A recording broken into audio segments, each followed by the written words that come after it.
something is happening in Africa. The USA and the European Union are here. They are known as the West. Africa is here. And China is right here.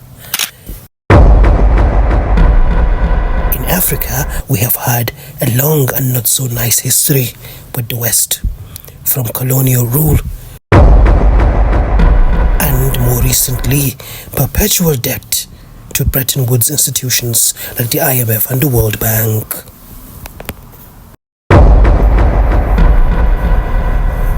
Now, what has our relationship with China been like?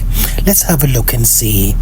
China and Africa have a long history of mutual political support in the global anti-colonial movement in the early 20th century, the non-aligned movement during the Cold War era, and the Global South Agenda at the UN General Assembly. It is worth noting that China and Africa have both been on the receiving end of Western colonialism in the 19th century.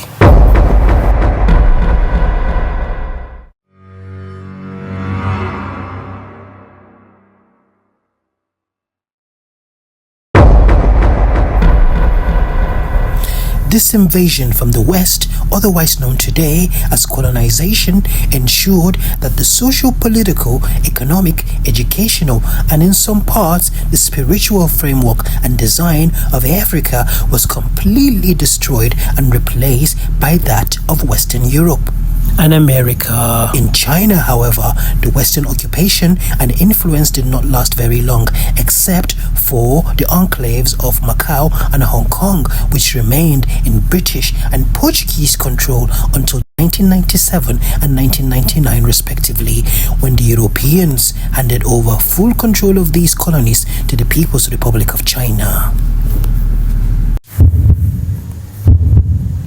So, once again, I'm going to remind you that something is happening in Africa.